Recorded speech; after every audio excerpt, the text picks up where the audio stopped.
ஓம் சாந்தி. 20/6/2024 காலை முரளி.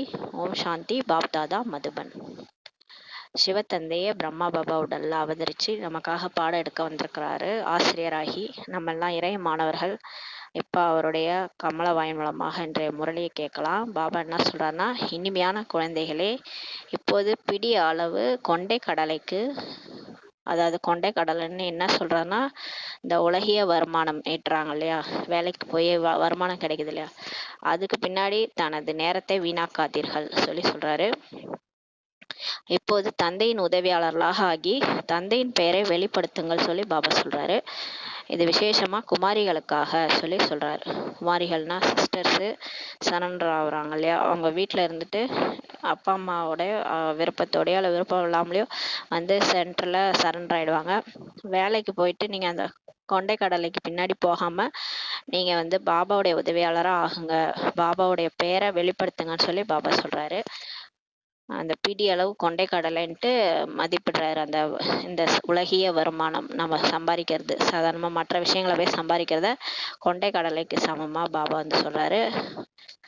தேவையானதுக்கு சேமிச்சுக்கலாம், அதாவது உடல் நம்மளுடைய இப்போதைக்கு நம்ம வருமானத்தை ஈட்டணும், ஏதாவது நம்ம சாப்பிட்றதுக்கு தேவையானதுக்கு நம்ம சம்பாதிக்கலாம், அதையும் மீறி அதிகமாக சம்பாதிக்க தேவையில்லை. அதுக்காக பாபா சொல்கிறாரு. கேள்வி: இந்த ஞான மார்க்கத்தில் உங்களது பாதம் முன்னேறி கொண்டிருக்கின்றது, அதன் அடையாளம் என்ன சொல்லி பாபா சொல்றாரு. இப்போ நம்ம வந்து பக்தி மார்க்கத்துலேருந்து இப்போ ஞான மார்க்கத்துக்கு வந்திருக்கிறோம், நம்மளுடைய பாதம் முன்னேறிட்டு இருக்குது அப்படின்றதுக்கு அடையாளம் என்ன சொல்லி பாபா கேட்குறாரு. பதில்: புத்தியில் சாந்தி தாமம் மற்றும் சுகதாமத்தின் நினைவு சதா இருந்தால், நினைவு செய்யும் நேரத்தில் புத்தி எங்கும் அலையவில்லை எனில், அதாவது எப்படி இருக்கும்னா, நம்மளோட புத்தி வந்து எப்பயுமே சாந்தி தாமம் சுகதாமம் நினைவு வந்து சதா இருக்கும் நமக்கு. அந்த மாதிரி இருந்தால் நம்ம பாதம் முன்னேறிட்டு இருக்குதுன்னு அர்த்தம். நினைவு செய்யும் நேரத்தில் புத்தி எங்கும் அலையவில்லைன்னா, பாபாவை நினைக்கும் போது நம்ம புத்தி அங்கெங்கும் அலைப்பாயாமல் இருந்தால், புத்தியில் வீண் சிந்தனைகள் வரலைன்னா, புத்தி ஒருமுகத்தோடு இருக்கின்றதெனில், புத்தி எப்பயுமே பாபா நினைவிலே ஒருமுகத்தோடு இருக்கிறதுனா, வகுப்பில் கொட்டாவி வரவில்லை எனில், இப்போ ஞானம் கேட்டுட்டு இருக்கும்போது பாடம் எடுக்கும்போது கொட்டாவி வரலைன்னா, குஷியின் அளவு அதிகரித்து கொண்டிருந்தால், நம்மளோட குஷி நாளுக்கு நாள் அதிகரிச்சுக்கிட்டே போகணும். இதன் மூலம்தான் நிரூபணமாகின்றது ஞான மார்க்கத்தில் உங்களது பாதம் முன்னேறி கொண்டிருக்கின்றது சொல்லி பாபா சொல்றாரு. இப்போ நம்ம ஞான மார்க்கத்தில் முன்னேறிட்டே இருக்கிறோன்றதுக்கு எதெல்லாம் அறிகுறினா, மேலே சொன்ன இந்த விஷயம்லாம், நம்மளோட புத்தி வந்து சாந்தி தாமம் சுகதாமம் நினைவு சதா இருக்கணும். நினைவு செய்யும் நேரத்தில் புத்தி எங்கும் அலைப்பாயக்கூடாது, புத்தியில் வீண் சிந்தனை வரக்கூடாது, புத்தி ஒருமுகத்தோடு எப்பவும் இருக்கணும், வகுப்பில் கொட்டாவி வரக்கூடாது, குஷியோட அளவு அதிகரிச்சுட்டே இருந்துச்சுன்னா, இந்த அறிகுறிலாம் இருந்துச்சுன்னா நம்ம முன்னேறிட்டே இருக்கிறோம்னு அர்த்தம்னு சொல்லி சொல்கிறாரு. ஓம் சாந்தி. குழந்தைகள், இவ்வளவு நேரம் இங்கு அமர்ந்திருக்கின்றீர்கள், நம்ம இவ்வளோ நேரம் இங்கே பாபா கிட்ட உட்காந்துருக்கிறோம், நாம் சிவாலயத்தில் அமர்ந்திருக்கிறோம் என்று உள்ளத்தில் நினைக்கின்றீர்கள். நீங்கள் நினைக்கிறீங்க சிவனே உட்காந்துருக்கிறாரு, அப்போ சிவனுடைய ஆலயத்தில் நம்ம உட்காந்துருக்கிறோன்ட்டு நினைக்கிறீங்க. மதுபனில் சிவபாபாவும் நினைவுக்கு வந்து விடுகின்றது. நம்ம மதுபன் போனாலே சிவபாபாவும் நமக்கு நினைவுக்கு வந்து விடுகின்றது. சொர்க்கத்தின் நினைவும் வந்து விடுகின்றது. பாபா பார்த்தாலே சொர்க்கம், அல்லா மற்றும் ஆஸ்தி, அப்பாவை பார்த்தாலே ஆஸ்தியும் ஞாபகம் வந்துடுது, சொர்க்கத்தின் நினைவும் வந்து விடுகின்றது சொல்லி சொல்றாரு. நினைவின் மூலம்தான் சுகமே கிடைக்கின்றது சொல்லி பாபா சொல்றாரு. அதாவது நினைத்து நினைத்து சுகம் அடையுங்கள், சிமர் சிமர் சுக்குபாவன்னு சொல்லி குருநானக் கூட குரு கிரந்தில் எழுதியிருக்கிறாரு. அது என்ன, கடவுளை பரமாத்மாவை நினைச்சு நினைச்சு சுகம் அடையுங்கள், அப்ப நினைவின் மூலம்தான் சுகமே கிடைக்குது சொல்லி பாபா சொல்றாரு. நாம் சிவாலயத்தில் அமர்ந்திருக்கின்றோம் என்ற நினைவு புத்தியில் இருந்தால் குஷி ஏற்படும் சொல்லி பாபா சொல்றாரு.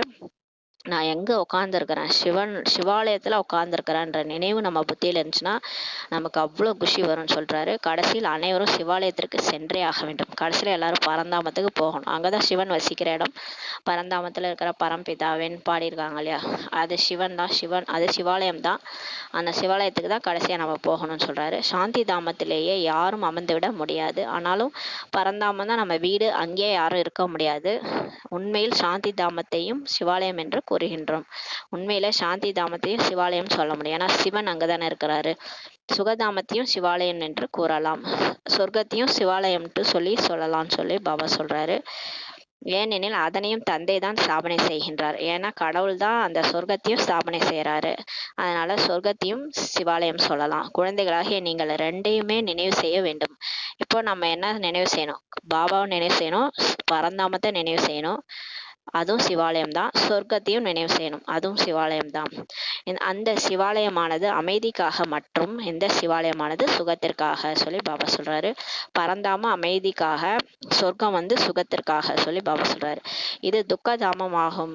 நம்ம ஆனா இப்ப இருக்கிறதோ துக்கதாமம், நரகம், ஒரே துக்கமா இருக்கு இல்லையா? இப்போது நீங்கள் சங்கமத்தில் அமர்ந்திருக்கின்றீர்கள். ஆனா நம்ம வந்து துக்கதாமத்துல இல்ல, நம்ம அதுல இருந்து வெளியேறிட்டோம். இப்ப சங்கம யுகத்துல இருக்கிறோம். பரமாத்மா ஆத்மா சந்திக்கிற நேரத்துல நம்ம இருக்கிறோம். சாந்தி தாமம் மற்றும் சுகதாமத்தை தவிர வேற எந்த நினைவுமே இருக்கக்கூடாது. பாபா சொல்றாரு, இந்த நேரம் உங்களுக்கு வீடு மற்றும் சொர்க்கம் மட்டும்தான் ஞாபகம் இருக்கணும். எங்கு வேண்டுமென்றாலும் அமர்ந்திருக்கலாம். தொழில் போன்ற இடங்களில் அமர்ந்திருந்தாலும் புத்தியில 2 சிவாலயத்தின் நினைவு தான் வர வேண்டும் சொல்லி பாபா சொல்றாரு. நீங்க எங்க வேணாலும் போங்க, ஆனா புத்தியில பரந்தாமத்தையும் சொர்க்கத்தையும் நினைச்சுக்கோங்க. துக்கதாமத்தை மறந்து விட வேண்டும். நம்ம இருக்கிறது துக்கதாமன்றதை மறந்துருங்க. இது வேஷ்யாலயம் என்பதை குழந்தைகள் அறிந்திருக்கிறீர்கள். இது வேஷ்யாலயம், இது ரொம்ப துக்கம் இல்லையா? துக்கதாமம் இப்போது அழிய வேண்டும் சொல்லி பாபா சொல்றாரு.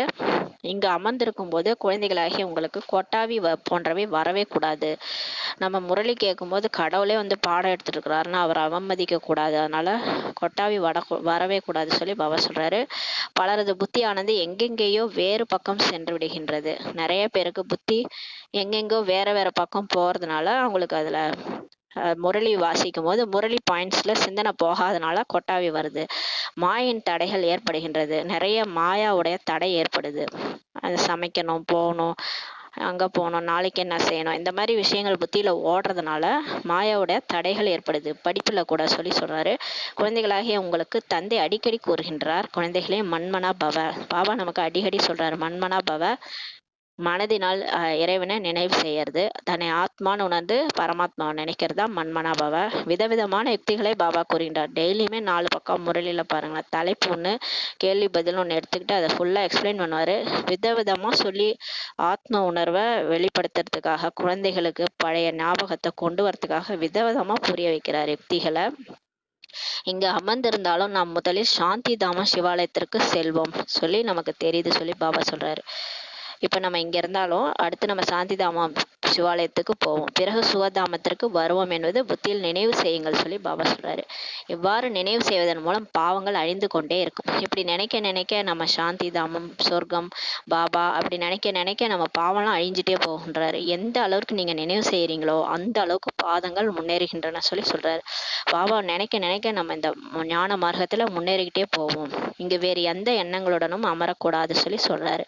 நம்ம படிக்க வந்துட்டோம்னா, ஸ்கூல்ல கூட குழந்தைகள் வந்து படிக்க வந்துட்டாங்கன்னா அந்த கிளாஸ்ல டீச்சர் என்ன சொல்றாங்களோ கவனம் கொடுக்கணும், அட்டென்ஷன் கொடுத்தாதான் நல்ல பொசிஷன்ல போக முடியும். அந்த மாதிரி இங்க பாபா ஆசிரியரா வந்திருக்கதே இறைவனே வந்திருக்கிறாரு, பாடம் எடுக்கிறாரு. அதனால இங்க வந்து நம்ம வேற எண்ணங்களோட அமரக்கூடாது சொல்லி சொல்றாரு. இல்லையெனில் நீங்கள் மற்றவர்களுக்கு நஷ்டத்தை ஏற்படுத்துகின்றீர்கள் சொல்லி சொல்றாரு. நம்ம போய் உட்காந்துட்டு நம்மளும் தூங்கிட்டு மற்றவங்கள்ட்ட ஏதாவது பேசிட்டு கவனத்தை திசை திருப்பணும்னா நமக்கும் மற்றவங்களுக்கும் நஷ்டத்தை ஏற்படுத்துறீங்கன்னு சொல்லி சொல்றாரு. லாபத்திற்கு பதிலாக மேலும் நஷ்டத்தை உருவாக்குகிறீங்கன்னு சொல்லி சொல்றாரு. மற்றவங்களுக்கும் நம்ம அதை செய்யறோம் பாருங்க, அது பெரிய தவறு.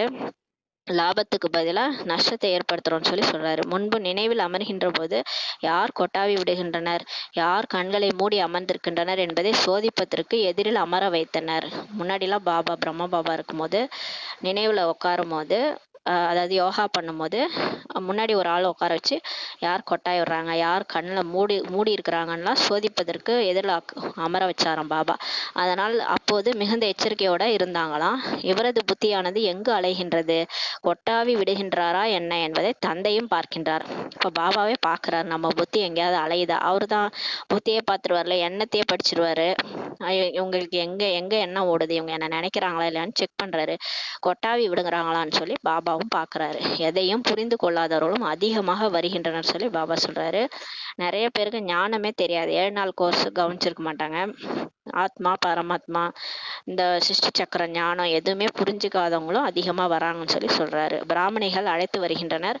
ஏன்னா நிறைய நம்ம போயிட்டு ஞானம் கொடுக்குறோம். பிகேஸு அவங்க வந்து நம்ம மேல ஈர்ப்பு ஏற்பட்டு வராங்க இல்லையா? அப்ப பிராமணிகளும் அழைச்சிட்டு வராங்க. ஆனா அவங்க எதுவுமே புரிஞ்சுக்காதவங்களா இருக்கிறதுனால வந்து இங்க தூங்குவாங்க, இல்ல கொட்டாய் விடுவாங்கன்னு சொல்றாரு. சிவபாபாவின் முன் குழந்தைகள் மிகவும் நன்றாக இருக்க வேண்டும். தவறுதல் செய்யாதவர்களாக இருக்க வேண்டும் சொல்லி பாபா சொல்றாரு. பாபாவே வராரு பிரம்மா பாபா உடல்லன்னும் போது, சிவனே வராரு. எப்பேற்பட்டவர் அவரு, கடவுள் அவரு. அவருக்கு நம்ம கொஞ்சம் மரியாதை கொடுக்கணும் இல்லையா? அவருக்கு முன்னாடி குழந்தைகள் மிகவும் நன்றாக இருக்கணும், தவறுகள் செய்யாதவர்களாக இருக்கணும்னு சொல்றாரு. ஏனெனில் இவர் சாதாரண ஆசிரியரே கிடையாது. இவர் சாதாரண மனிதர். அவர் பிறப்பிறப்பிலே வராதவர், சாதாரண ஆள். அவரு கடவுள். அவருக்கு மரியாதை கொடுக்கணும். தந்தை வந்து நமக்கு புரிய வைக்கின்றார். கடவுளே வந்து நமக்கு புரிய வைக்கிறார் இல்லையா? அப்பா, ஆத்மாக்களுடைய தந்தை வந்து புரிய வைக்கிறார். இங்க மிகவும் கவனத்துடன் அமர வேண்டும். அந்த சாதாரண படிப்பை கூட நம்ம மறுநாள் படிச்சு ஏதோ படிச்சுக்கலாம். இங்க நம்ம பாடத்தை தவற விட்டோம்னா ஒரு பாயிண்ட்டும் அப்படியே ஞான ரத்தினம் மாதிரி அப்படியே பல லட்சக்கணக்கான செல்வமே நம்மளை விட்டு பறி போகுதுனால ஒரு பாயிண்ட்டை கூட விடாம கேட்கணும். மிக கவனத்தோட பாபா வந்து முரளி சொல்லும் போது கேட்கணும். ஏன்னா அவர் ஆத்ம உணர்வை தூண்டுவார். அங்கே சாதாரண பாடம் படிக்கிறவங்க அங்கே தேக அபிமானத்தில் படிப்பாங்க. இங்கே நம்ம ஆத்ம உணர்வை நமக்கு பாபா ஒரு பாயிண்ட்லையும் தூண்டுறாரு. அப்போ நம்ம ரொம்ப சோல் கான்சியஸோட கேட்கணும். பாடி கான்சியஸில் தூங்கிடக்கூடாது. அதை பாபா சொல்கிறார். இங்கே மிகவும் கவனத்துடன் அமர வேண்டும் சொல்லி பாபா சொல்கிறாரு. பாபா 15 நிமிடங்களுக்கு அமைதியாக அமர வைக்கின்றார். பிரம்மா பாபா அந்த காலத்தில் 15 மினிட்ஸ் உட்கார வைப்பார் போல இருக்கு. அமைதியாக உட்கார வைக்கிறாரு. நீங்களும் நீங்கள் வந்து 1 மணி நேரம் 2 மணி நேரத்திற்கு அமருகின்றீர்கள். இப்பெல்லாம் வந்து நீங்க வந்து 1 மணி நேரம் 2 மணி நேரத்துக்கு அமர்றீங்க. அனைவரும் மகாரதிகள் கிடையாது சொல்லி பாபா சொல்றாரு. எல்லாருமே மகாரதிகள் கிடையாது. பக்குவம் அடையாதவர்களுக்கு எச்சரிக்கை கொடுக்க வேண்டும் சொல்லி பாபா சொல்றாரு. யாரெல்லாம் யோகத்துல பக்குவமா இல்லையோ அவங்களுக்கு எச்சரிக்கை கொடுக்கணும். எச்சரிக்கை செய்வதன் மூலம் தேர்ந்தவர்களாக ஆகிவிடுவார்கள். நீங்க எச்சரிக்கை கொடுத்து எப்படி யோகா பண்ணணும், எப்படி உட்காரணும், கண்ணை திறந்து எப்படி பண்ணணும், தூங்காம எப்படி பண்ணணும், இதெல்லாம் நீங்க சொல்லி கொடுக்கும்போது, விதவிதமான ட்ரில் சொல்லி கொடுக்கும்போது அவங்களும் தேர்ந்தவங்களா ஆயிடுவாங்க. ஒரு செகண்ட்ல பறந்தாமும். அப்ப புத்திக்கு வேலை கொடுக்கும்போது தூக்கம் வராது. இந்த மாதிரிலாம் பாபா நிறைய எச்சரிக்கை கொடுத்து அவங்களுக்கு தேர்ந்தவர்களா ஆகிடுவாங்கன்னு சொல்றாரு. யார் நினைவில் இல்லையோ, வீண் எண்ணங்களை எழுப்பி கொண்டிருக்கின்றனரோ அவர்கள் தடைகளை ஏற்படுத்தி கொண்டிருக்கின்றனர் சொல்லி பாபா சொல்றாரு. யார் பாபா நினைக்காம யோகா பண்ணும்போது வீணா ஏதாவது சிந்தனை பண்ணிட்டே இருக்கிறாங்களோ அவங்க வந்து அந்த யோகா மண்டலம், அந்த வாயு மண்டலத்தை கெடுக்கிறாங்க. அவங்க தடையில ஏற்படுத்தி இருக்கிறாங்கன்னு சொல்லி பாபா சொல்றாரு. ஏனெனில் புத்தி எங்கேயாவது அலைந்து கொண்டே இருக்கிறது. ஏன்னா அவங்களுக்கு வந்து புத்தி வந்து சமைக்கணும், போகணும், இல்லை மற்றவங்களுக்கு வேற விதமான ஜென்ஸே கூட வந்து பிரதர்ஸ்லாம் வராங்கன்னா அவங்களுக்கு விதவிதமான புத்தி அலைப்பாயும். அங்க காசு கொடுக்கணும், இங்க பணம் கொடுக்கணும், இந்த மாதிரி என்னென்ன அந்த 5 விகாரங்கள் சம்பந்தப்பட்ட ஏதாவது ஒரு புத்தியில ஏதாவது ஒரு விஷயங்கள் வந்ததுன்னா அந்த வாயுமண்டலமே கெட்டு போயிடும். அதனால புத்தி எங்கேயாவது அலைஞ்சு கொண்டே இருக்கிறது சொல்லி சொல்றாரு. இதனால மகாரதி, குதிரைப்படை, காலாட்படை அனைவருமே இங்க அமர்ந்திருக்கின்றனர் சொல்லி பாபா சொல்றாரு. மகாரதி, குதிரைப்படை, காலாட்படை அனைவருமே இங்க அமர்ந்திருக்கின்றனர் சொல்லி சொல்றாரு. மகாரதினா நல்லா யோகா பண்ணுவாங்க. அவங்க ரொம்ப முயற்சி பண்ணுவாங்க. குதிரைப்படை வேகமா முயற்சி பண்ணுவாங்க. காலாட்படை கொஞ்சம் பொறுமையா தான் முயற்சி பண்ணுவாங்க. இங்க எல்லாருமே அமர்ந்திருக்கிறாங்க சொல்லி பாபா சொல்றாரு. பாபா என்று ஞான சிந்தனை செய்து வந்திருக்கின்றார். பாபா இன்னைக்கு நமக்காக அவரு ஞான சிந்தனை பண்ணிட்டு வந்திருக்காரு. யாரு? பிரம்மா பாபா. பிரம்மா பாபா ஞான சிந்தனை பண்ணிட்டு வந்திருக்கிறாரு. எதுக்காகனா எப்படி சேவை பண்றது, என்ன மாதிரி சேவை பண்ணா நிறைய ரீச் ஆகும், நிறைய பேருக்கு போகுன்றத அவரு ஞான சிந்தனை பண்ணிட்டு வந்திருக்காரு நமக்காக. மியூசியம், அதாவது கண்காட்சிகளில் குழந்தைகளாகிய நீங்கள் சிவாலயம், வைசாலியம் மற்றும் புருஷோத்தம சங்கம யுகம் 3ஐயும் கூறுகின்றீர்கள். இங்க பாருங்க, மியூசியமோ இல்ல கண்காட்சியோ நம்ம அமைக்கும் போது அங்க நம்ம வந்து சிவாலயம்ன்றது சொர்க்கம், பரந்தாமம் ரெண்டுமே. சொர்க்கம், அப்புறம் வேசியாலயம் நரகம், மற்றும் புருஷோத்தம சங்கமேகம் நம்ம இருக்கிறது. இப்போ பாபாவும் நம்மளும் இருக்கிறது. இது 3ஐயுமே நம்ம சொல்றோம். இது புரிய வைப்பதற்கு மிகவும் நல்ல விஷயங்களாகும் சொல்லி பாபா சொல்றாரு. நீங்க இந்த மாதிரி கண்காட்சி, மியூசியத்துலலாம் இந்த 3ஐயும் வந்து மாடல் மாதிரி செஞ்சு வச்சு அதை புரிய வைக்கிறதுக்கு நல்ல விஷயங்கள் சொல்லி பாபா இன்னைக்கு ஞான சிந்தனை பண்ணிட்டு வந்து சொல்றாரு. இதனை மிகவும் பெரிதாக உருவாக்க வேண்டும் சொல்லி பிரம்மா பாபா சொல்றாரு. மியூசியத்துல பெருசா சிவாலயத்தை, சொர்க்கத்தை உருவாக்குங்க. அப்புறம் நரகத்தை பெருசா உருவாக்குங்க. மாடல் மாதிரி செஞ்சு வைங்க. புருஷோத்தம சங்கமேகத்தையும் பெருசு பெருசாக அங்கே நிறைய பேர் யோகா பண்ணிட்டு உட்காந்துருக்க மாதிரி அது மாதிரிலாம் மாடல் செய்யுங்க, அதை பார்த்து எல்லாரும் புரிஞ்சுக்குவாங்கன்றாரு. மனிதர்கள் புத்தியில் பதிய செய்வதற்காக இதற்கு மிகப்பெரிய ஹால் இருக்க வேண்டும் சொல்லி பாபா சொல்கிறாரு. அதை பார்த்தோன்னே அவங்களுக்கு தானாகவே புத்தியில் பதியணும், அந்த அளவுக்கு நீங்கள் பெரிய ஹாலில் வச்சு அதை செய்யுங்கன்னு சொல்கிறாரு. இதில் நாம் எவ்வாறு மாற்றம் கொண்டு வருவது என்பது போன்ற சிந்தனைகள் குழந்தைகள் செய்ய வேண்டும். அப்போ ஒன்னொன்னுலயே அந்த மாடல்ல நம்ம என்னென்ன செய்யலாம், என்ன மாற்றம் செய்யலான்ட்டு நீங்க சிந்தனை செய்யணுன்றாரு. புருஷோத்தம சங்கம யுகத்தை மிகவும் நன்றாக உருவாக்க வேண்டும் சொல்லி பாபா சொல்றாரு. இந்த புருஷோத்தம சங்கம யுகத்தை மட்டும் நல்லா டிஃப்ரெண்டா உருவாக்குங்கன்றாரு. இதன் மூலம் மனிதர்களுக்கு மிக நல்ல அறிவு கிடைக்கும். அவங்க பார்க்கும் போதே புரிஞ்சுக்குவாங்க, ஓஹோ இப்போ வந்து நரகமா இருக்குது, நரகத்துல இருந்து கடவுளே வந்து பாடம் எடுக்கிறாரு, இவங்கெல்லாம் யோகா பண்றாங்க, இந்த ராஜயோகம் கத்துக்கிட்டு நம்ம சொர்க்கத்துக்கு போக போறோம், இதை நல்லா புரிஞ்சுக்கிற மாதிரி நீங்க மாடல் செய்யுங்கன்றாரு. 5 to 6 பேரையும் தபஸ்யாவில் அமர செய்கின்றீர்கள். நம்ம வந்து அந்த சங்கமயுக மாடல்ல வந்து 5 to 6 பேரை தபஸ்யாவில் உட்கார்ற மாதிரி உட்கார வைக்கிறீங்க. ஆனால் 10 to 15 பேரை தபஸ்யாவில் அமர செய்ய வைக்கிற மாதிரி மாடல் வைங்கன்றாரு. பெரிய பெரிய சித்திரங்களை உருவாக்கி தெளிவான வார்த்தைகளை எழுத வேண்டும். நல்லா பெருசு பெருசா செய்யுங்க, அப்பதான் புத்தியில பதியும். தெளிவான வார்த்தைகளை எழுதணுன்றாரு. நீங்கள் எவ்வளவுதான் புரிய வைத்தாலும் புரிந்து கொள்வதே கிடையாது. நம்ம வாயால சொல்லி எவ்வளவு புரிய வச்சாலும் யாரும் புரிஞ்சுக்கிறதே கிடையாது. புரிய வைப்பதற்கு நீங்கள் முயற்சி செய்றீங்க, கல் புத்தி அல்லவா. இப்ப இந்த கற்கால மனிதர்கள் இல்லையா, இப்ப இருக்கிறவங்க இவங்கதான் கற்கால மனிதர்கள். கலியுகத்துல எல்லாரும் எப்படி இருக்கிறாங்க, கல்லு புத்தியா இருக்கிறாங்க இல்லையா. இவங்களுக்கு நீங்க புரிய வைக்கிறதுக்குள்ள நீங்க முயற்சி பண்ணி பண்ணி கஷ்டப்படுறீங்கன்றாரு. ஆக எவ்வளவு முடியுமோ நல்ல முறையில் புரிய வைக்க வேண்டும் சொல்லி பாபா சொல்றாரு. சேவையில் இருக்கக்கூடியவர்கள் சேவையை அதிகப்படுத்துவதற்காக சிந்திக்க வேண்டும். யாரெல்லாம் சேவை செய்றீங்களோ எப்படிலாம் சேவை செய்யலாம், எப்படிலாம் மனிதர்களுக்கு புரிய வைக்கலான்றதுல சிந்தனை பண்ணணும், அதிகப்படியா சிந்திக்கணுன்றாரு. மியூசியத்தில் உள்ள மகிழ்ச்சி ப்ரொஜெக்டர் கண்காட்சிகளில் கிடையாது சொல்லி சொல்றாரு. மியூசியத்தில் இருக்கிற மகிழ்ச்சி வந்து இந்த ப்ரொஜெக்டர் வச்சு நம்ம சேவை பண்றது, கண்காட்சி வச்சு சேவை பண்றதுல கிடையாது சொல்லி சொல்றாரு. அதனால மியூசியம் ஓபன் பண்ணுங்கன்றாரு. ப்ரொஜெக்டரின் மூலம் எதையுமே புரிந்து கொள்வதே கிடையாது, அனைத்தையும் விட மிக சிறந்தது மியூசியம் ஆகும் சொல்லி பாபா சொல்றாரு. சிறியதாக இருந்தாலும் பரவாயில்ல, மியூசியம் சின்னதா இருந்தாலும் பரவாயில்ல, ஒரே அறையில சிவாலயம், வைஷாலியம் மற்றும் புருஷோத்தம சங்கமேகத்தினுடைய காட்சி இருக்கணும்னு சொல்லி சொல்றாரு. ஒரே அறையில அதை ஒரு அறையா வைக்காம ஒரே அறையில சொர்க்கம், நரகம், அப்புறம் புருஷோத்தம சங்கமேகத்தினுடைய காட்சி வந்து மாடல் மாதிரி செஞ்சு வைங்கன்றாரு. புரிய வைப்பதற்கு மிகவும் விசால புத்தி இருக்க வேண்டும். அங்க நல்லா புரிய வைக்கிறவங்க நல்லா விசால புத்தி இருக்கிற குழந்தைகளா இருக்கணும். எல்லாருக்கும் வர்றவங்களுக்கு நல்லா புரிய வைக்கணும்னு சொல்லி சொல்றாரு. எல்லையற்ற தந்தை, எல்லையற்ற ஆசிரியரே வந்திருக்கிறாருன்னா குழந்தைகள் MA BA தேர்ச்சி அடைய வேண்டும் என்று அமர்ந்து விட மாட்டார்கள் சொல்லி பாபா சொல்றாரு. கடவுளே இங்க வந்திருக்கிறாரு இல்லையா, அப்ப வந்து குழந்தைகள் என்ன பண்ணுவாங்க, MA BA படிச்சா போதுன்ட்டு அமர்ந்துட மாட்டாங்க. தந்தை சதா அமர்ந்திருக்க மாட்டார், தந்தை எப்பயுமே இருக்க மாட்டார், போயிடுவார் இல்லையா. சிறிது காலத்துல பாபாவே போயிடுவாரு, கொஞ்ச நாள் தான் இருக்க போறாரு. அப்ப நம்ம போயிட்டு MA BA படிச்சுன்னு உட்காந்துருக்கலாமா, பாபாவே வந்துட்டாரு, அவர் படிப்பு சொல்லித்தராரு, அதை கேட்கணுன்றாரு. பாபாவும் சதா இருக்க மாட்டாரு, சிறிது காலத்துல பாபா சென்று விடுவார், கொஞ்ச காலம் தான் இருக்க போறாரு, விநாசம் முடிஞ்சா பாபா போயிடுவாரு. குறுகிய காலம்தான் இருக்கின்றது என்றாலும் விழிப்படைவதே கிடையாது சொல்லி பாபா சொல்றாரு. பாருங்க, எவ்வளவுதான் சொல்லி புரிய வச்சாலும் கொஞ்ச காலம் தான் இருக்குன்னு, டைம் கம்மியா இருக்கு, நேரம் கம்மியா தான் இருக்குன்ட்டு டெய்லி முரளியில சொல்றாரு. ஆனாலும் யாரும் விழிப்படையவே மாட்டாங்கன்னு சொல்லி சொல்றாரு. 4 அல்லது 500 ரூபாய்க்காக ஏன் தனது நேரத்தை வீணாக்க வேண்டும்.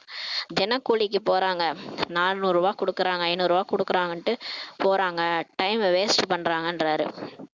பிறகு நாம் சிவாலயத்தில் என்ன பதவி அடைவோம். நீங்க இந்த மாதிரி இந்த சாதாரண சோழிக்கு பின்னாடி போயிட்டு இருந்தீங்கன்னா சிவாலயத்துல சொர்க்கத்துல போய் என்ன பதவி அடைவீங்கன்னு சொல்லி சொல்றாரு என்று நல்ல குழந்தைகளாக இருக்கக்கூடியவர்கள் கூறுவர். நல்ல குழந்தைகள் வந்து சொல்லுவாங்க. குமாரிகள் ஓய்வாக இருப்பதை பாபா பார்க்கின்றார். நிறைய சிஸ்டர்ஸ் ஃப்ரீயா இருக்கிறத பாபா பார்க்கிறாரு. எவ்வளவுதான் மிகப்பெரிய ஊதியமா இருந்தாலும் இது பிடியளவு கொண்டக்கடலை போன்றதாகும் சொல்லி சொல்றாரு. நீங்க எவ்வளவு பெரிய வேலைக்கு போனா கூட சரி, நிறைய சேலரி கிடைக்கிற இடத்துக்கு போனாலும் சரி, அது பிடியளவு கொண்டக்கடலைக்கு சமம்னு சொல்லி பாபா சொல்றாரு. ஏன்னா சொர்க்கத்துக்கு பாபா படிப்பிக்கிற பாடத்துக்கும் இந்த ஞான முரளிக்கும் அதுக்கும் பாபா வந்து கம்பேர் பண்றாரு. நீங்க எவ்வளவுதான் சம்பாதிச்சாலும் அது பாபா பொறுத்த வரைக்கும் கொண்டக்கடலைக்கு, ஒரு பிடி அளவு கொண்டக்கடலைக்கு சமம்னு சொல்லி சொல்றாரு. இவை அனைத்துமே அழிந்து போயிடும். நீங்க என்னதான் கோடி கோடியா சம்பாதிச்சு வச்சாலும் எல்லாமே விநாசத்துல அழிஞ்சு போயிடும் சொல்லி சொல்றாரு. எதுவுமே இருக்காது. பிடி அளவு கொண்டை கடலிலிருந்து விடுவிப்பதற்காக இப்போது தந்தை வந்திருக்கின்றார். சொல்றார், சம்பாதிக்க போகலாம், ஆனா நம்மளுடைய தேவைக்காக மட்டும் சம்பாரிச்சா போதும். இன்றைக்கு சாப்பிட்றோமா, பாபா சேவை செய்யறோமா, பாபாக்காக எடுத்து வைக்கிறோமா, அது குமாரிகளுக்கு எதுவுமே கிடையாது. அவங்க மட்டும்தான் இருக்காங்க இல்லையா. அதனால தேவைக்கு சம்பாரிச்சா போதும், அளவுக்கு மீறி சம்பாதிக்க தேவையில்ல. அதுல இருந்து விடுவிப்பதற்காக தான் பாபாவே வந்திருக்கின்றார். ஆனால் விடுவதே கிடையாது. ஆனா நிறைய பேர் இதன் பின்னாடி போயிடுறாங்க. சம்பாதிக்க போயிட்டு பாபா சேவையே செய்யறதில்ல. அதான் பாபா சொல்றாரு, அதில் பிடியளவு கொண்டை கடலை, இதில் உலக சக்கரவர்த்தி, அது எதற்கும் உதவாத கொண்ட கடலை ஆகும் சொல்லி பாபா சொல்றாரு. பாருங்க, அதுல பிடி அளவு கொண்ட கடலை தான். ஆனா இது பாபா நமக்கு படிப்பிக்கிற பாடம், உலகத்துக்கே சக்கரவர்த்தி, அது எதற்கும் உதவாத கொண்ட கடலை ஆகும். அதற்கு பின்னால் எவ்வளவு துக்கம் அடைகின்றனர். ஒரு வேலைக்கு போனோம்னா சும்மாவா, கலியுகத்துல எவ்வளவு பிரச்சனையை ஃபேஸ் பண்ண வேண்டியது இருக்கும். எந்த வேலையுமே சும்மா கிடையாது, எல்லாத்துலயுமே பிரச்சனை தான் இருக்கும். அதுக்கு பின்னாடி எவ்வளவு துக்கம் அடைகிறாங்கன்னு சொல்லி பாபா சொல்றாரு. ஆனா அது எதுக்கும் உதவாத கொண்ட கடலைன்னு சொல்லி சொல்றாரு. இன்னைக்கு ஃபுல்லா இந்த கொண்ட கடலை தான் சொல்லியிருக்காரு. குமாரிகள் ஓய்வாக இருக்கின்றனர், ஆனால் சிஸ்டர்ஸ் ஓய்வா இருக்கிறாங்க. அந்த படிப்பும் பைசாவிற்கும் உதவாததாகும் சொல்லி சொல்றாரு. நீங்க அந்த படிப்பு பின்னாடி போறீங்கல்ல, அது பைசாவுக்கு உதவாது. ஒரு பிறவிக்கு அல்பகால பிராப்தி தான் கிடைக்கும் இல்லையா. இந்த பிறவிக்கு மட்டும் தான் கிடைக்கும். அடுத்த பிறவிக்கு நம்ம என்ன தேவதையாவ ஆக முடியும். அந்த படிப்பு படிச்சு, இந்த படிப்பு படிச்சாலும் தேவதை ஆகலாம், 21 பிறவிக்கு தேவதை ஆகலாம். அதனை விட்டு விட்டு இந்த ஞானத்தை படித்து கொண்டிருந்தால் புத்தியே துறக்கும் சொல்லி பாபா சொல்றாரு. அதை விட்டுடுங்க, அதையும் படிங்க, அதுலயே போயிடாதீங்கன்றாரு. இந்த ஞானத்தையும் படிச்சுட்டு இருந்தீங்கன்னா புத்தி திறக்கும்னு சொல்லி பாபா சொல்றாரு. இவ்வாறு சிறிய சிறிய குமாரிகள் சிவாலயத்தை ஸ்தாபனை செய்வதற்காக தந்தை வந்திருக்கின்றார் என்று பெரியவர்களுக்கு ஞானம் கொடுக்க வேண்டும் சொல்லி பாபா சொல்றாரு. சின்ன சின்ன குமாரிகள்லாம் இப்ப சரண்டர் ஆகுறாங்க இல்லையா, அவங்க சொல்லணும், வெளியே இருந்து வர பெரியவங்களுக்கு சொல்லணும், சிவாலயத்தையே ஸ்தாபனை செய்யறதுக்கு தந்தையே வந்திருக்கிறாருன்னு சொல்லணும்னு சொல்லி சொல்றாரு. இங்க இருக்கும் அனைத்துமே மண்ணோடு மண்ணாகிவிடும் என்பதை அறிந்திருக்கின்றீர்கள். நமக்கு தெரியும், பாபா டெய்லி முரளியில என்ன நடக்க போகுது எல்லாத்தையும் சொல்லிட்டே வந்துட்டாரு. இப்ப எல்லாமே மண்ணோடு மண்ணாயிடும்னு உங்களுக்கு தெரியுன்றாரு. இந்த கொண்ட கடலையும் அதிர்ஷ்டத்தில் வராது. நீங்க என்னெல்லாம் சம்பாதிச்சு சேர்த்து வச்சிருக்கிறீங்களோ அது உங்க கூடவே வராதுன்னு சொல்லி சொல்றாரு. சிலரிடத்தில் 5 கொண்ட கடலை, அதாவது 5 லட்சம் இருக்கும். பாபா சொல்றாரு பாருங்களேன், 1 லட்சத்தை ஒரு கொண்ட கடலைக்கு சமமா சொல்றாரு பாருங்க. அது ஒண்ணுமே பிரயோஜனம் இல்லைன்றாரு. 5 லட்சம் உங்கள்கிட்ட இருந்தா கூட அது 5 கொண்ட கடலைக்கு சமம் சொல்லி சொல்றாரு. சில இடத்துல 5 கொண்ட கடலை, அதாவது 5 லட்சம் இருக்கும் சொல்றாரு. அதுவும் அழிந்து விடும். அது கூட உங்களுக்கு பயன்படாது. உங்க கூடவே சொர்க்கத்துக்கு வருமா? எதுக்கு அது பின்னாடி போறீங்கன்னு கேட்கிறாரு. இப்போது குறுகிய காலம் தான் இருக்கின்றது. பாபா சொல்றாரு, இன்னும் கொஞ்ச காலம் தான் இருக்கு. நாளுக்கு நாள் நிலைமை மோசமாகி கொண்டே செல்கின்றது. நம்மளும் பார்க்குறோம் இல்லையா, டெய்லியுமே நிலைமை மோசமாயிட்டே போகுது. திடீரென்று ஆபத்துக்கள் வந்து கொண்டிருக்கின்றன, வந்து விடுகின்றன. மரணமும் திடீரென்று ஏற்பட்டு கொண்டே இருக்கின்றது சொல்லி பாபா சொல்றாரு. பிடியளவு கொண்ட கடலை இருந்தும் உயிர் பிரிந்து விடுகின்றது சொல்லி பாபா சொல்றாரு. பிடியளவு கொண்ட கடலை, அதாவது 5 லட்சம் 2 லட்சம் கையில வச்சிருந்தாலும் உயிர் போயிடுது. உயிர் போய் என்ன பண்ண போறோம்? கொண்டக்கடலை தூக்கிட்டா போறோம்? அதான் கேட்கிறாரு. ஆக மனிதர்களை இந்த குரங்குத்தனத்திலிருந்து விடுவிக்க வேண்டும் சொல்லி பாபா சொல்றாரு. எப்படி எப்படிலாம் சொல்றாரு பாருங்களேன். குரங்குத்தனத்துல இருந்து விடுவிக்கணும். மியூசியத்தை பார்த்து மட்டும் சந்தோஷம் அடைந்து விடக்கூடாது, அதிசயம் செய்து காண்பிக்க வேண்டும். மியூசியம் அமைக்கிறாங்க, பிகேஸ் அமைக்கிறாங்கன்னா அதை பார்த்து சந்தோஷம் மட்டும் நம்ம அடையக்கூடாது. அதுல போய் சேவை செய்யணும், எல்லாருக்கும் புரிய வைக்கணும், அதிசயம் செய்து காண்பிக்கணும்னு சொல்லி சொல்றாரு. மனிதர்களை விழிப்படைய செய்ய வேண்டும். யாரெல்லாம் மனிதர்கள் வராங்களோ அவங்கள 3வது கண்ணை திறக்க வைக்கணும். கடவுளே வந்துட்டாரு, நீங்கெல்லாம் ஆத்துமா, நீங்க உங்களை மறந்துட்டீங்க, இவ்வளவு பிறவிகளா நீங்க நடிச்சுட்டு வந்திருக்கீங்கன்னு சொல்லி அவங்க புரிய வைக்கணும். தந்தை குழந்தைகளாகி உங்களுக்கு உலக ராஜ்யத்தை கொடுத்து கொண்டிருக்கின்றார். கடவுள் நம்மள உலகத்துக்கே எஜமான சீட்ல உட்கார வைக்கிறார். கடைசியில அற்ப சோடி பின்னாடி ஏன் போறீங்கன்றாரு. மற்றபடி யாருடைய அதிர்ஷ்டத்திலும் கொண்டை கடலை சேராது சொல்லி பாபா சொல்றாரு. அனைத்துமே அழிந்து போய்விடும், எல்லாமே அழிஞ்சிரும். ஆக இதனை விடுத்து நாம் ஏன் தந்தையிடமிருந்து ராஜ்யத்தை அடையக்கூடாது சொல்லி பாபா சொல்றாரு. ஏன்னா நிறைய பேர் அதன் பின்னாடி போறாங்க. முரளி படிக்க சொன்னா அதை விட்டுட்டு மற்ற பின்னாடி போய் சம்பாதிக்கணும்னு புத்தியில அதுவே தான் ஓடுது இல்லையா. அதனால சொல்றாரு, நிறைய பிக் கேஸே அந்த மாதிரி இருக்கிறாங்க. அல்பகால பிராப்தி பின்னாடி போயிட்டு எதிர்கால அழிவற்ற பிராப்தியை விட்டுறாங்க சொல்லி பாபா சொல்றாரு. எந்த கஷ்டத்திற்கான விஷயமே கிடையாது. பாபா சொல்றாரு பாருங்க, இதுல எந்த கஷ்டத்துக்கான விஷயமே கிடையாது. பாபா என்ன சொல்றாரு, தந்தையை நினைவு செய்ய வேண்டும் மற்றும் சுயதர்ஷன சக்கரத்தை சுற்ற வேண்டும். இதை தவிர வேற ஏதாவது பாபா கேட்கிறாரா? பாபாவை நினைக்கணும். சுயதர்சன சாகரத்தை சுத்தணும். கையில் உள்ள கொண்ட கடலையை நீக்கிவிட்டு வைர வைடூரியங்களை கைகளில் நிறைத்து கொள்ள வேண்டும் சொல்லி பாபா சொல்றாரு. என்கிட்ட இது இருக்கு, என்கிட்ட 10 லட்சம் இருக்கு, இத்தனை நகை நட்டு இருக்குது, இந்த வீடு இருக்குது, இதை வச்சுக்கிட்டு நீங்க என்ன பண்ண போறீங்க? அதெல்லாம் கொண்ட கடலைக்கு சமம் சொல்றாரு பாபா.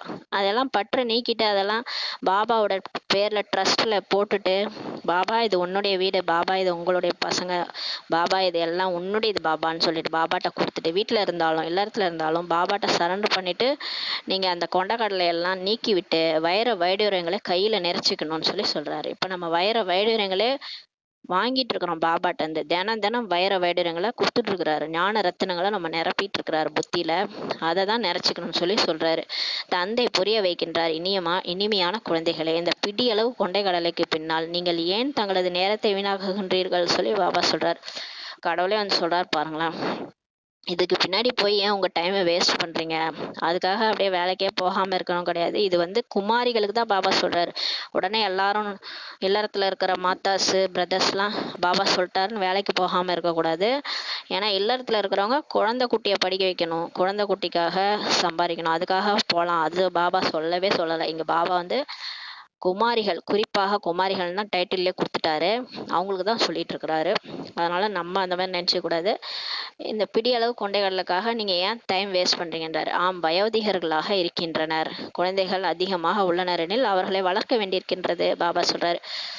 ஆமா, நம்ம ஏன் நேரத்தை வீணாக்குறோம், வேலைக்கு ஏன் போறோம் அப்படின்னா, நம்ம வயசானவங்களா இருக்கிறோம், குழந்தைகள் கூட அதிகமா இருக்கிறாங்கன்னா அவங்கள வளர்க்கணும் இல்லையா, அதுக்காக போறோம். குமாரிகளுக்கு மிகவும் எளிதாகும் சொல்லி பாபா சொல்றாரு.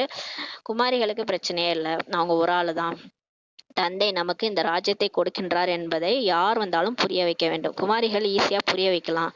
ஆக ராஜ்யத்தை அடைய வேண்டும் அல்லவா சொல்லி பாபா சொல்றாரு. இப்போது உங்களது கைகள் வைரங்களினால் நிறைந்து கொண்டிருக்கின்றது சொல்லி பாபா சொல்றாரு. இப்ப நம்ம புத்தியில என்ன நிரம்பிட்டு இருக்கு? ஞான ரத்னங்கள் நிரம்பிட்டு இருக்கு. நம்ம கையில என்ன எடுத்துட்டு போறோம்?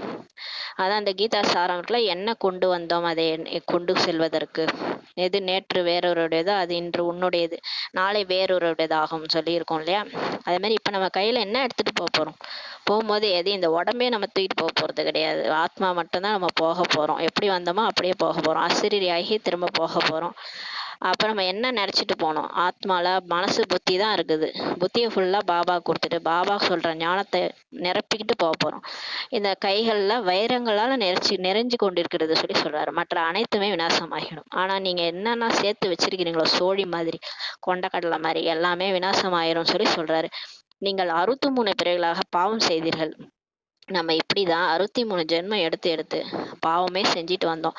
தந்தை மற்றும் தேவதைகளுக்கு நிந்தனை செய்வது மற்றொரு பாவமாகும். கடவுளை திட்டுறது, வணங்குற கோயில்ல போயிட்டு அந்த தேவதைகள் லட்சுமி நாராயணா எல்லாரையும் திட்டுறது, இதெல்லாம் ஒரு கடவுளா? இவங்கெல்லாம் எதுக்கு இருக்கிறாங்க?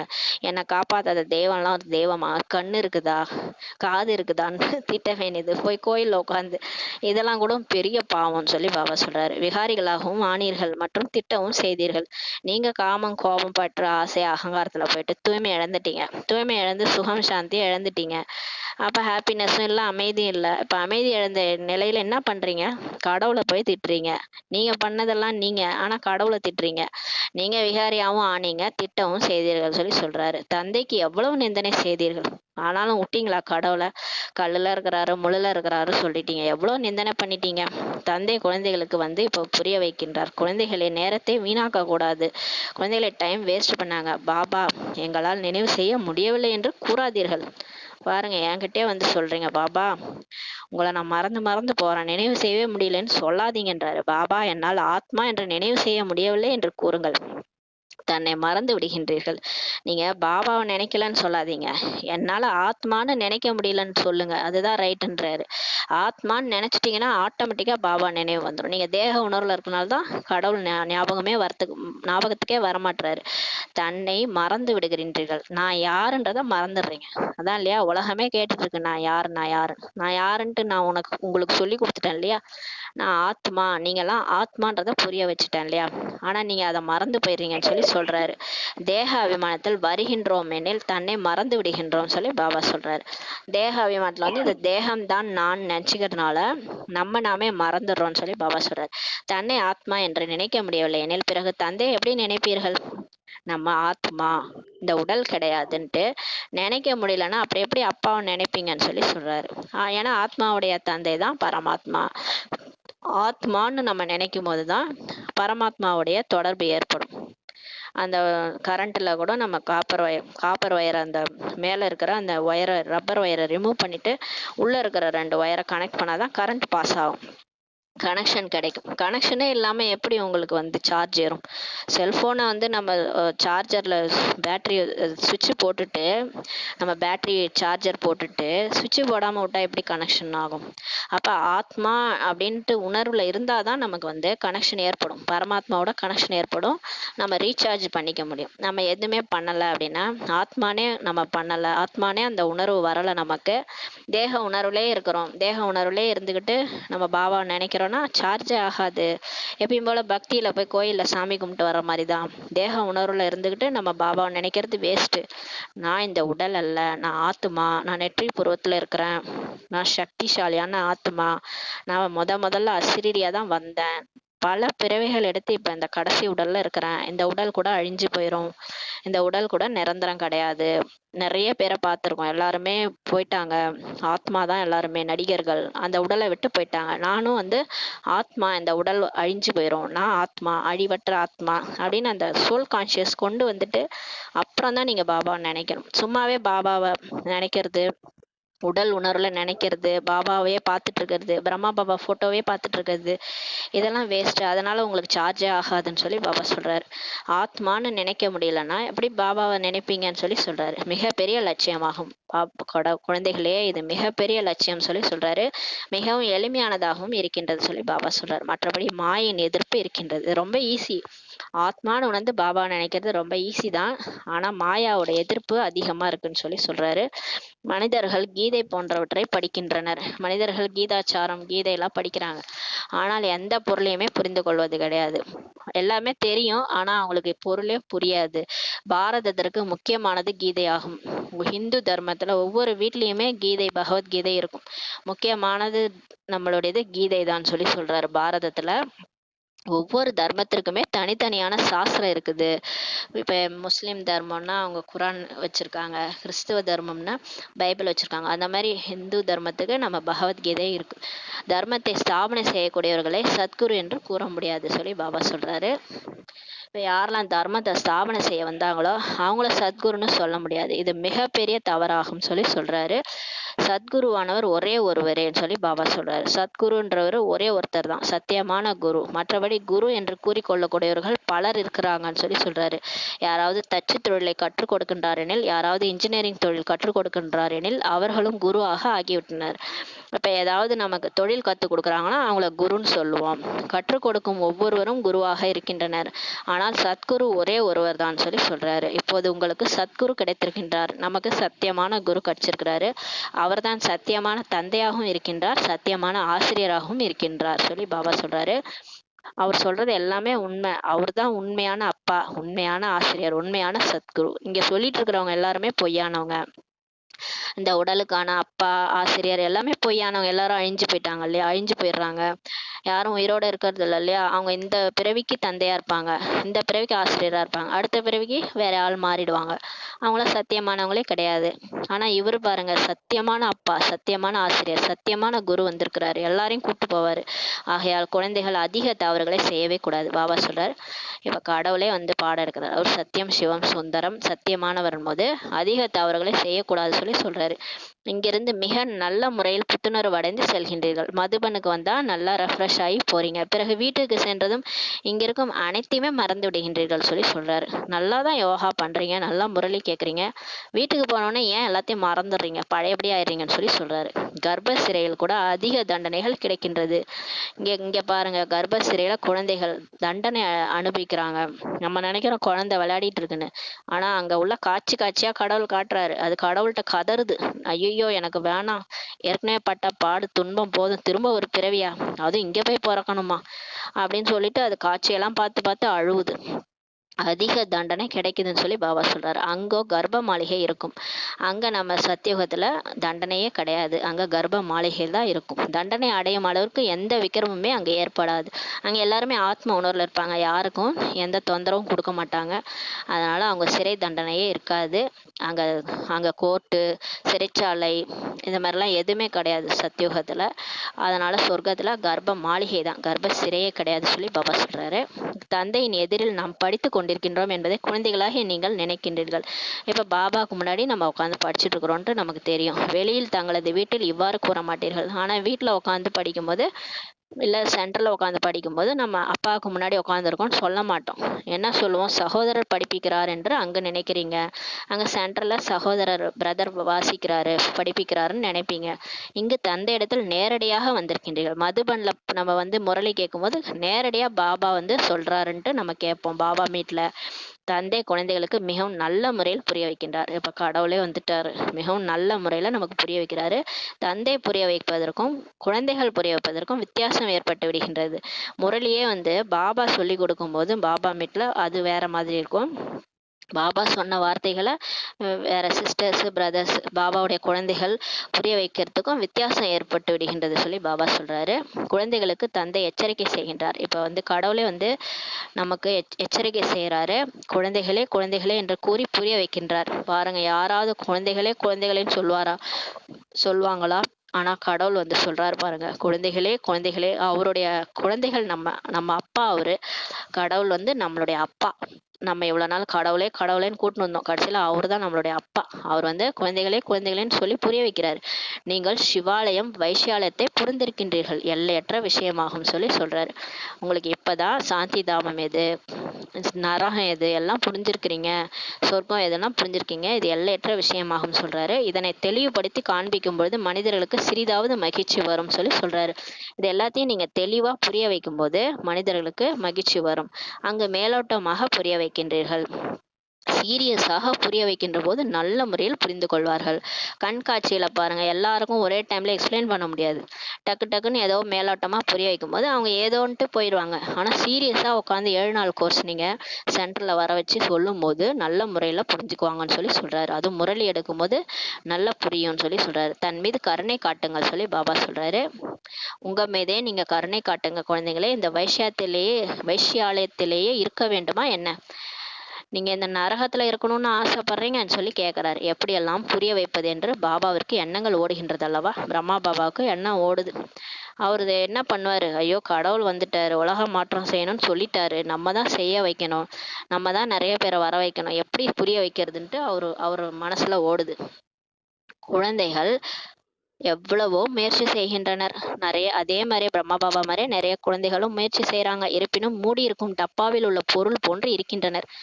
என்னதான் சொல்லி புரிய வச்சாலும் மூடி இருக்கிற டப்பால இருக்கிற பொருள் மாதிரி இருக்கிறாங்களா? யாரும் எதையும் புரிஞ்சிக்க மாட்டாங்க சொல்லி பாபா சொல்றாரு. சரியானது சரியானது என்று கூறிவிட்டு செல்கின்றனர். யார்கிட்ட நம்ம ஞானம் சொன்னாலும் நீங்க சொல்றது ரைட்டுங்க, உண்மைதாங்க, சரிங்க சரிங்கன்னு சொல்லிட்டு போறாங்க. மிகவும் நன்றாக இருக்கின்றதுன்னு கூட சொல்றாங்க. ஊரில் உள்ளவர்களுக்கு புரிய வைக்க வேண்டும் என்று கூறுகின்றனர். சூப்பரா இருக்குங்க இந்த ஞானம், நாங்க ஊர்ல இருக்கிறவங்களெல்லாம் சொல்லணும்னு சொல்லிட்டு போறாங்க. சுயம் புரிந்து கொள்வது கிடையாது. மத்தவங்க சொல்லணும்னு நினைக்கிறாங்களே கோசம் நம்ம மாறணும், நம்ம புரிஞ்சுக்கணும்னு நினைக்கிறதே கிடையாது சொல்லி சொல்றாரு. செல்வந்தர்கள் பணம் படைத்தவர்கள் புரிந்து கொள்ளவே மாட்டார்கள். யார்கிட்டலாம் காசு பணம் இருக்குதோ அவங்க இந்த ஞானத்தை புரிஞ்சுக்கவே மாட்டாங்க. முற்றிலும் கவனமே கொடுக்க மாட்டாங்க. இந்த பணத்து பின்னாடி போறவங்க இந்த ஞானத்தினால கவனமே கொடுக்க மாட்டாங்கன்னு சொல்லி சொல்றாரு. அவர்கள் கடைசியில் தான் வருவார்கள். அவங்க கடைசியா தான், பணக்காரங்களாம் கடைசியா தான் வருவாங்க. பிறகு மிகவும் தாமதம் என்ற போர்டு மாற்றுவாங்க. டூ லேட் போர்டு போட்டுருவாங்க. டூ லேட் ஆகிவிடும். டூ லேட் ஆயிடுச்சுன்னா என்ன பண்ணணும்? நம்ம படிக்கலாம் டைம் இருக்காது. படிக்கவோ ஞானம் கேட்கவோ யோகா பண்ணவோ டைமே இருக்காது. விநாசம் வந்துடும். அந்த டைம்ல நம்ம என்ன பண்ண முடியும்? அதனால பாபா சொல்றாரு, அவங்க கடைசியில தான் வருவாங்க. அவர்கள் செல்வம் எந்த காரியத்திற்குமே பயன்படாது.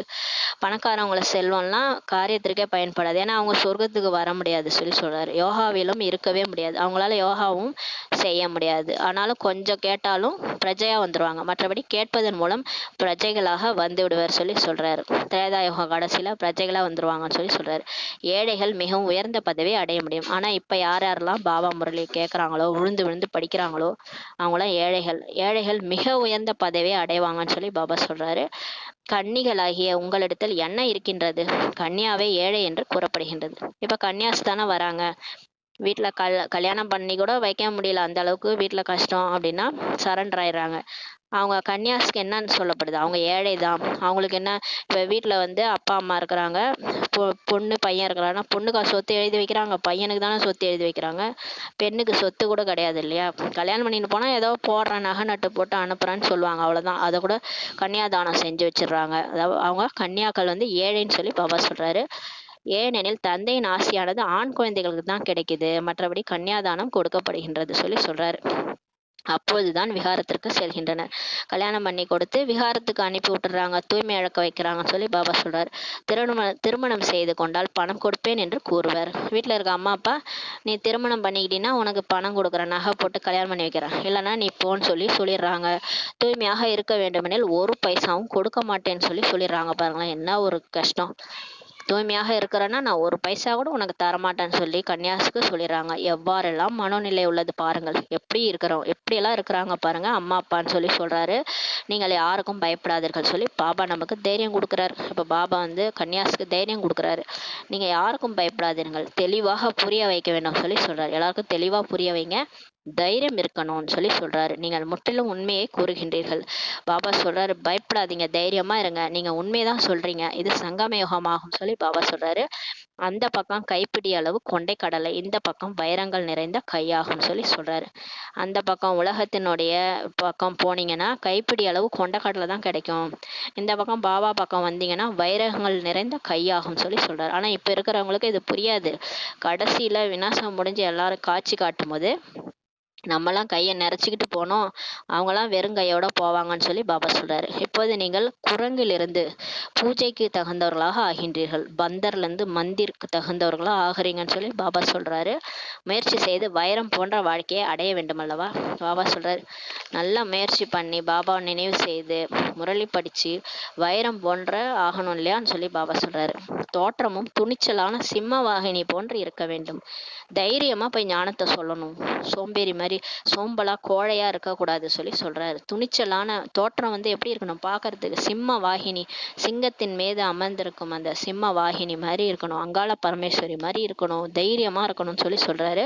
சிலரது தோற்றம் கோழையான ஆடு போன்று இருக்கின்றது. சில பேர் பாருங்க, ஞானத்தை சொல்றதுக்கே பயப்படுவாங்க, ஏதோ சொன்னா நம்மளே தான் நினைச்சுக்குவாங்களோன்னு. சிலரோட தோற்றம் வந்து கோழையான ஆடு மாதிரி இருக்குது சொல்லி சொல்றாரு. சிறு சப்தத்திலேயே பயந்து விடுகின்றனர். யாராவது சத்தமா பேசினா பயந்துடுறாங்கன்னு சொல்லி சொல்றாரு. ஆக அனைத்து குழந்தைகளுக்கும் தந்தை எச்சரிக்கை கொடுக்கின்றார். இப்ப எல்லா குழந்தைகளுக்கும் பாபா வந்து எச்சரிக்கை கொடுக்குறாரு. கன்னியாஸ்களை மாட்டிக்கொள்ளக்கூடாதுன்னு சொல்லி சொல்றாரு. மேலும் பந்தனங்களில் மாட்டிக்கொண்டால் பிறகு விகாரத்திற்காக தண்டனை அடைவீர்கள் சொல்லி சொல்றாரு. இப்ப கன்னியாஸ் வந்து போய் பந்தனத்துல மாட்டிக்கிட்டீங்கன்னா அப்புறம் விகாரத்துக்கு போயிட்டீங்கன்னா தண்டனை அடைவீங்கன்னு சொல்லி சொல்றாரு.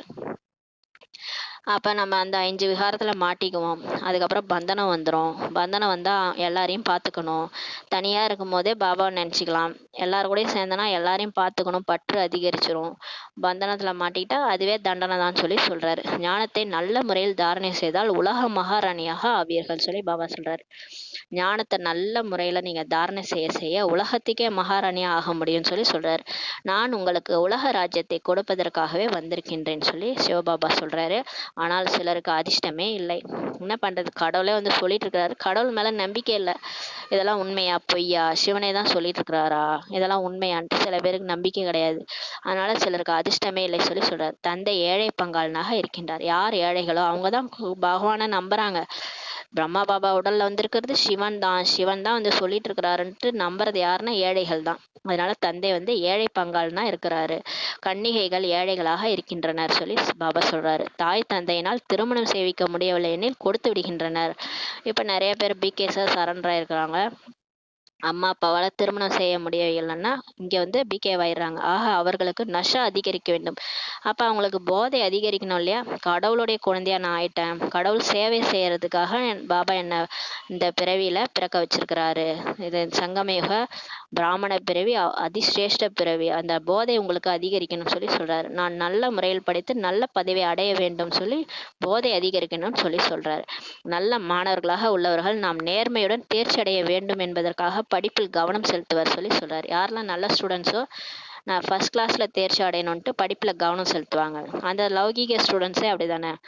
டாக்டர் படிக்கிறாங்க, இன்ஜினியர் படிக்கிறாங்க, ப்ளஸ் டூலேயே முயற்சி பண்ணுவாங்க, நான் டாக்டர் படிக்கணும், நான் ஃபர்ஸ்ட் கிளாஸ்ல பாஸ் ஆகணுன்ட்டு படிப்புல கவனம் செலுத்துவாங்க.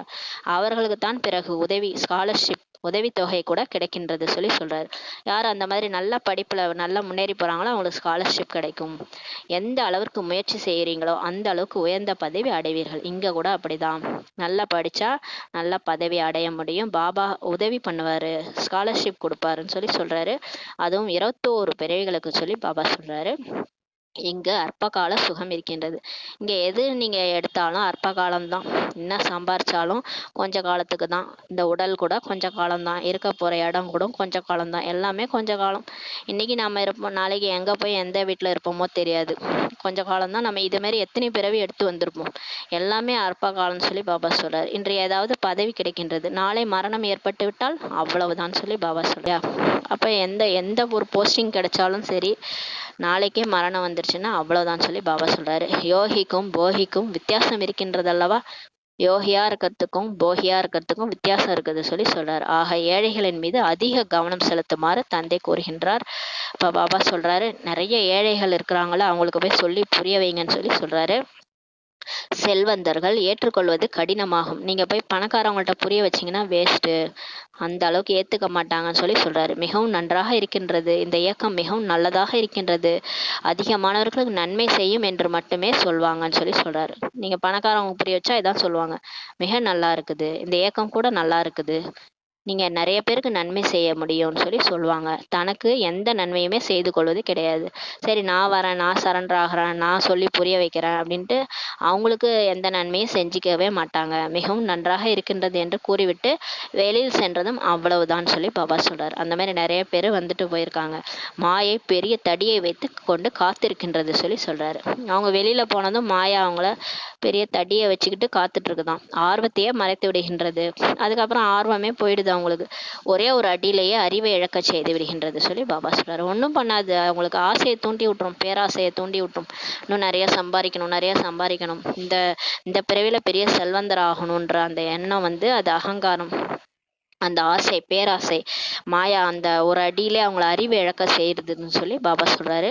தந்தை இப்போது புரிய வைக்கின்றார். பாரதத்தின் நிலை என்ன ஆகிவிட்டது என்று பாருங்கள். பாபா சொல்லி புரிய வைக்கிறாரு. இப்போ பாரதம் என்ன மாதிரி நிலைமையில இருக்கு பாருங்க. குழந்தைகள் நாடகத்தை பற்றி நல்ல முறையில அறிந்திருக்கின்றீர்கள் சொல்லி இப்போ சொல்றாரு. இப்ப நாடகம் டிராமா கரெக்டா நடந்துட்டு இருக்குது. யார் யார் என்ன பண்ணணுமோ அதை பண்ணிட்டு இருக்கிறாங்க. நல்ல முறையில நீங்க புரிஞ்சுக்கிட்டீங்க டிராமா பத்தின்னு சொல்லி பாபா சொல்றாரு. நல்லது. இனிமேலும் இனிய செல்ல குழந்தைகளுக்கு தாய் தந்தை பாப் தாதாவின் அன்பு நினைவுகள் மற்றும் காலை வணக்கம். ஆன்மீக குழந்தைகளுக்கு ஆன்மீக தாய் தந்தையின் நமஸ்காரம். நாம் ஆன்மீக குழந்தைகள் ஆன்மீக தாய் தந்தைக்கு நமஸ்காரம். தாரணைக்கான முக்கிய சாரம். ஃபர்ஸ்ட் பாயிண்ட், பிடியளவு கொண்டைக்கடலை விட்டுவிட்டு தந்தையிடமிருந்து உலக ராஜ்யத்தை அடைவதற்கான முழு முயற்சி செய்ய வேண்டும். எந்த விஷயத்திற்காகவும் பயப்படவே கூடாது. பயமற்றவர்களாக ஆகி பந்தனங்களிலிருந்து முக்தி அடைய வேண்டும். தனது நேரத்தை உண்மையான வருமானத்தில் வெற்றியுடையதாக ஆக்க வேண்டும் சொல்லி பாபா சொல்றாரு. இரண்டாவது பாயிண்ட், இந்த துக்க தாமத்தை மறந்து சிவாலயம் அதாவது சாந்தி தாமம் சுகதாமத்தை நினைவு செய்ய வேண்டும். மாயின் தடைகளை உணர்ந்து அதனிடம் கவனமாக எச்சரிக்கையுடன் இருக்க வேண்டும் சொல்லி பாபா சொல்றாரு. வரதானம், கீதையின் பாடம் படித்து கற்பிப்பவர், கீதையினுடைய பாடத்தை படிச்சு கற்பிக்கிறவங்க மோகத்தை நீக்கி நினைவின் சொரூபம் ஆகுக என்ற வரதானம் பாபா கொடுக்குறாரு. இந்த பற்றை நீக்கி கடைசியில நினைவின் சொரூபமா ஆகுங்க அப்படின்னு சொல்லி பாபா சொல்றாரு. இந்த கீதையில நம்ம கீதை ஞானத்தினுடைய முதல் பாடமே, இப்ப நம்ம பாபாட்ட பிகே ஆகி ஃபர்ஸ்ட் பாடமே என்னன்னா ஆத்மா பாடம். அதான் அசரீரி ஆத்மா ஆகுகன்றது முதல் பாடம். நம்ம இந்த உடல் கிடையாது, இந்த உடல்ல இருந்து விடுபட்ட ஆத்மா, நெற்றி புருவத்துல புருவ மத்தியில ஜொலிச்சுட்டு இருக்கிற ஆத்மா. நம்ம இந்த உடல் அழியக்கூடியது, நான் ஆத்மா அடிவற்றவன். இதுதான் முதல் பாடம். இந்த ஆத்மா பிராக்டிஸ் பண்ணணும். அது விதவிதமான பயிற்சி செஞ்சு நம்ம அந்த பிராக்டிஸ் பண்ணிட்டே இருக்கணும். இதுதான் முதல் பாடம். மற்றும் இறுதி பாடம் என்னன்னா, கடைசியா நம்ம இந்த உடலை விட்டு பாபாட்ட ஃபரிஸ்தாவா பறந்து போகும்போது என்ன கடைசி பாடம்னா, மோகத்தை நீக்கி நினைவின் சொரூபம் ஆகுங்க. எல்லா பக்கமும் இருக்கிற மோகம், பற்று, நமக்கு எது எது மேலெல்லாம் ஆசை மோகம் இருக்குதோ எல்லாத்தையும் நீக்கி ஒரு இறைவனுடைய நினைவுல உடலை விட்டு போகிறது. மோகத்தை நீக்கி நினைவின் சொரூபம் ஆகுக. இதுதான் கடைசி பாடம். முதல் பாடம் என்பது விதிமுறை ஆகும். இங்க வந்தாலே நமக்கு முதல் பாடம்ன்றது விதிமுறை. அது அந்த முதல் அசரீரி ஆத்மா என்ற உணர்வுல இருந்து தான் நம்ம நாள் முழுதும் இயங்கணும். அது வந்து நமக்கு விதிமுறை. இறுதி பாடம் என்பது அந்த விதிமுறையால் அடையும் பலனாகும் சொல்லி சொல்றாரு. இந்த கடைசி பாடம் நஷ்டமோகா நினைவு சுரூபம், மோகத்தை நீக்கி நினைவு சுரூபம் ஆகிறது வந்து விதிமுறையால கடைசியில நம்ம அடையும் பலனாகும். இதை நம்ம பயிற்சி பண்ணி கடைசியில நம்ம அப்படியே நஷ்டம் மோகா ஆகி பாபாட்ட போயிடுவோம். அதனால அடையும் பலனாகும் சொல்லி சொல்றாரு. எனவே ஒவ்வொரு நேரமும் முதலில் தன்னுள் இந்த பாடத்தை படித்து பிறகு பிறருக்கும் கற்பியுங்கள். அதனால ஒவ்வொரு நேரமும் நீங்க ஃபர்ஸ்ட் ஆத்மா என்ற பாடத்தை நல்லா படிச்சு பிறகு எல்லாருக்குமே கற்பீங்க. அநேக ஆத்மாக்கள் உங்களது உயர் செயலை பார்த்து தானும் செய்து தனது பாக்கியத்தை உயர்த்தி கொள்ளும் வகையில் அத்தகைய உயர் செயலை செய்து காண்பீங்கள் சொல்லி பாபா சொல்றாரு. நிறைய பேர் உங்களுடைய உயர் செயலை பார்த்து தானும் அந்த பாக்கியத்தை உயர்த்தி கொள்ளும் வகையில அவங்களுக்கும் ஆசை வரணும்.